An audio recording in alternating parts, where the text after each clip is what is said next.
সতীশের একটা আলমারি কেনার দরকার ছিল। সেই কথা তার বন্ধুকে বলতেই তার বন্ধু বলল, তুই একটা স্টিলের আলমারি কিনে নে। আজকাল কেউ আর কাঠের আলমারি পছন্দ করে না, এখন স্টিলের আলমারি রেওয়াজ বেড়েছে, তাই স্টিলের আলমারি কেনা ভালো হবে। হ্যাঁ, তা তো ঠিক বলেছিস, কিন্তু স্টিলের আলমারির যা দাম। তুই একটা কাজ কর না, নতুন না কিনে তার চেয়ে বরং টেরিটি বাজার কিংবা চীনা বাজারে গিয়ে নিলামি জিনিস খুঁজে কিন। দামও কম পড়বে, জিনিসও খাঁটি হবে। আজকাল ভেজাল জিনিস বাজারে ছেয়ে গেছে। হ্যাঁ, তা কিন্তু তুই ঠিক বলেছিস। সতীশের মনে ধরেছিল কথাটা। খোঁজ নিয়ে জানলো ওই এলাকায় চ্যাংচুংফু কোম্পানির নিলামি কারবার আছে ফি রোববার। সেকেলে নায়েবি আমলের আসবাবপত্র নিলাম হয়। অতএব এক রোববার সকাল 9টায় তার বন্ধু রতনকে নিয়ে চলল চ্যাংচুংফু কোম্পানির দোকানে। আরে যাচ্ছি কোথায় বলবি তো? আরে, আমার একটা আলমারি কেনার খুব দরকার, বুঝলি তো, তাই যাচ্ছি চীনা বাজারে আলমারি কিনতে। ওখানে নাকি অনেক নিলামি জিনিস বিক্রি হয়। তা আলমারি কিনবি তো চীনা বাজারে যাবার দরকার কি ভাই? দোকানে গেলেই পারতি। আরে না, সেটা তো আমিও প্রথমে ভেবেছিলাম, কিন্তু নগেন আমাকে বলল এখন জিনিসে নাকি খুব ভেজাল মেশানো, তাই পুরনো নিলামি জিনিস কিনতে যাচ্ছি। একেবারে খাঁটি জিনিস পাবো, বুঝলি তো। বুঝলাম, কিন্তু আরো কত দূর? আর এই রাস্তায় তো কোনো জনমনীষীও দেখতে পাচ্ছি না। আরে এই তো প্রায় চলে এলাম, আর কিছুটা চল। তারা দুজন হাজির হলো চ্যাংচুংফু কোম্পানির দোকানে। হরেক রকমের বনেদি আসবাব ভর্তি।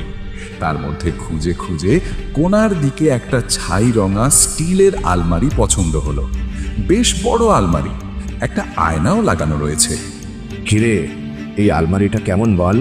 বাহ বাহ, এ তো চমৎকার দেখতে, অপূর্ব, খুব সুন্দর, আয়তনেও বেশ বড়। কি পছন্দ হয়েছে বাবু? বড় সাহেবকে 200 রুপিয়া যাত্রী দিলেই আপনার হয়ে যাবে। সে কি, এটা নিলামে উঠবে না? না বাবু, এটা বাড়তি মাল, তফাতে রাখা আছে। আমার কথা শুনুন, এ বহুত ভালো মাল, এমন জিনিস আর পাবেন না। বড় সাহেবকে ধরুন, কম দামে মিলে যাবে। তাই নাকি?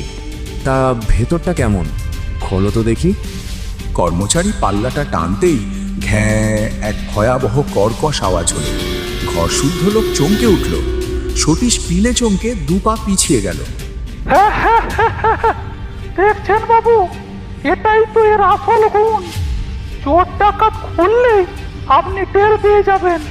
ভেতরে দেখুন, জামা টাঙানোর জায়গা, লোকাল ড্রয়ার সব আছে। ভেতরে কেমন একটা মিষ্টি গন্ধ। মাথা ঝিমঝিম করে ওঠে, যেন নেশা ধরে যায়। দেখে শুনে সতীশ যেন বড্ড মায়ায় পড়ে গেল। আলমারিটার ঝোঁক চেপে গেল। এটা কিনতেই হবে। পছন্দ হলো তো? হবে তো, জানা কথা। এখন চলেন, বড় সাহেবের কাছে নিয়ে যাই আপনাকে। আলমারির পাল্লা বন্ধ করতে কিন্তু একটুও শব্দ হলো না। এ তো ভারী অবাক আলমারি। সতীশ খুশি হলো। বাহ, খুললে বিকট আওয়াজ হচ্ছে, হোক না, ক্ষতি কি? যখনই অন্য কেউ আমার অজান্তে খুলতে যাবে আমি টের পাবো, খুললেই জানান দেবে।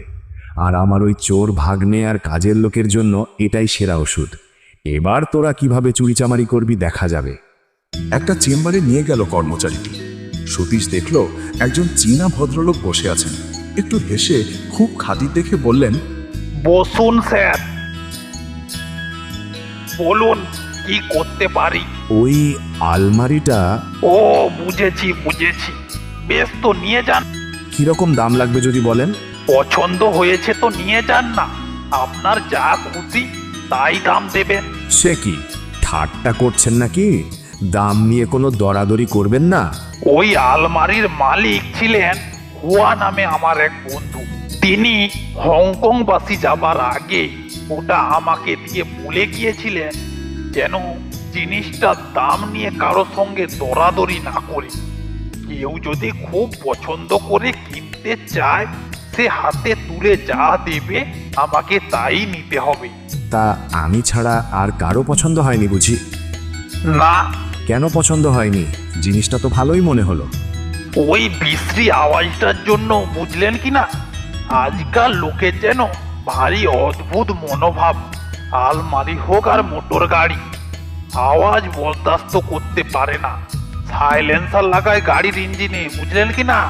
কিন্তু পাড়ায় যে অষ্টপ্রভর মাইকে হিন্দি গান বাজে তার বেলা, তখন তো দিব্যিষয় সবার।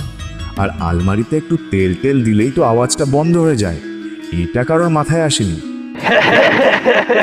না স্যার, ও আওয়াজ 2-4 কুইন্টাল তেল ঢেলেও বন্ধ হবার নয়। ওটাই তোর মজা। কিন্তু কে কাকে বোঝায়?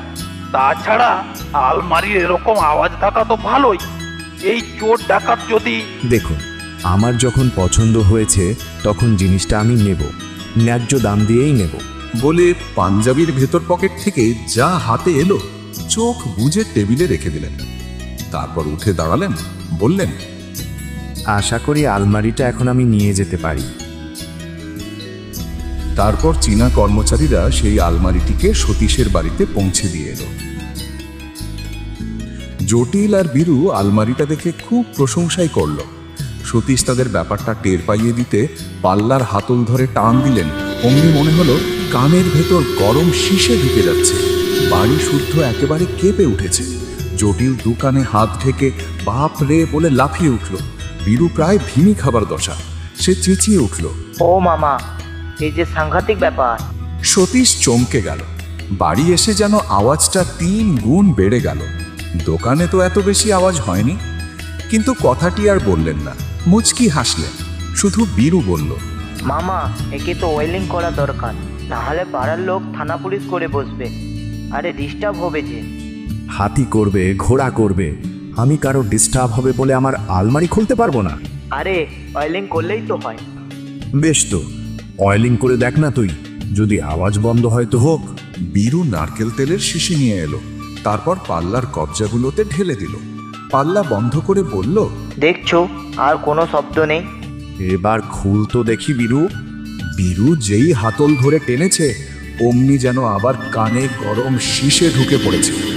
এবার আওয়াজটা আরো বেশি, আরো বাড়ি কাঁপানো, যেন প্লেন ঢুকে পড়েছে ঘরের মধ্যে। ওদিকে সারা বাড়ি হুলস্থুল। অন্য বাড়ির লোকেরা বেরিয়ে পড়েছে। তাদের ধারণা ওপর তলায় ছাদ বুজে ধসে পড়েছে। সে এক হই হই কাণ্ড। কিসের শব্দ? ছাদ ভেঙে পড়লো নাকি?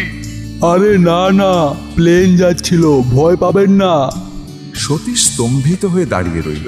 সে বুঝতে পারল যতবার খোলা হবে আওয়াজ তত বাড়বে। একটা কাজ অবশ্য হচ্ছে, চুল আঁচড়ানো আর দাড়ি কামানো। আয়নাটা খুব ভালো, পরিষ্কার প্রতিমূর্তি ফোটে, বরং চেহারা যেন সুন্দরতর দেখায়। সতীশ নিজের চেহারা সম্পর্কে এতকাল খুঁতখুঁতে ছিল। তার নাকটা বেজায় লম্বা এবং ডগাটা থেবড়া, স্বাস্থ্য লিকলিকে। কিন্তু এখন ওই আয়নার সামনে দাঁড়ালে কি চমৎকার না দেখায়। আলমারিটা ফেরত দেবার কথা ভেবেছিল, কিন্তু শুধু আয়নাটার খাতিরেই রেখে দিল। এক রাত্রে সতীশ শুতে যাওয়ার আগে অভ্যেস মতো চুল আঁচড়াচ্ছিল। হঠাৎ চমকে উঠে দেখল আয়নার মধ্যে তার পিঠের কাছে একটা বেঁটে লোক দাঁড়িয়ে আছে। সতীশ সঙ্গে সঙ্গে ঘুরল, কিন্তু আশ্চর্য, বেঁটে কেন, কোনো লোকই তার পেছনে দাঁড়িয়ে নেই। তাহলে কি চোখের ভুল? আয়নার দিকে আবার ঘুরল, আর ঘুরেই চমকে উঠল। হ্যাঁ, দিব্যি পিঠের কাছে চেনা বেটে লোকটা দাঁড়িয়ে আছে এবং মিটি মিটি হাসছে। ভয়ে বুক ঢিপ ঢিপ করে উঠল। এই যে মারাত্মক ভুতুরে কাণ্ড।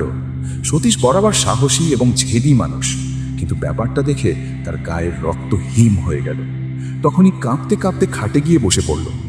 একটু পরে ধাতস্থ হয়ে ভাবল, না, চোখের ভুল ছাড়া আর কিছু নয়। হ্যালুসিনেশন নামে একটা ব্যাপার আছে। মানুষ অনেক সময় ভুল দেখে। কারোর কারোর ওই একটা স্থায়ী মানসিক ব্যাধি থাকে। আমার সেই ব্যাধিটাদি হয়নি তো? না, তা কেন হবে? আমার তো কোনো রোগবালাই নেই, মাথাও ধরে না, ঘুমও ভালো হয়, খিদে হয়। সতীশ আবার সাহস করে আয়নার সামনে গেল। তারপর তাকালো, দেখল আবার সেই বেটি চিনা লোক তার ঠিক পিছনে দাঁড়িয়ে মিটিমিটি হাসছে। কে কে আপনি? কে কে? আরও সাংঘাতিক ব্যাপার, সেই বেটে চীনা লোকটির গলার কাছটা কাটা এবং গল গল করে রক্ত বেরোচ্ছে, অথচ সে কেমন মিটিমিটি হেসে তাকিয়ে আছে। আর সহ্য করতে পারল না সতীশ, পরিত্রাহী আর্তনাদ করে উঠল, খুন খুন, বাঁচাও বাঁচাও বাঁচাও। সতীশ জ্ঞান হারিয়ে মেঝেতে লুটিয়ে পড়ল। জটিল আর বীরু দৌড়ে ঘরে ঢুকল।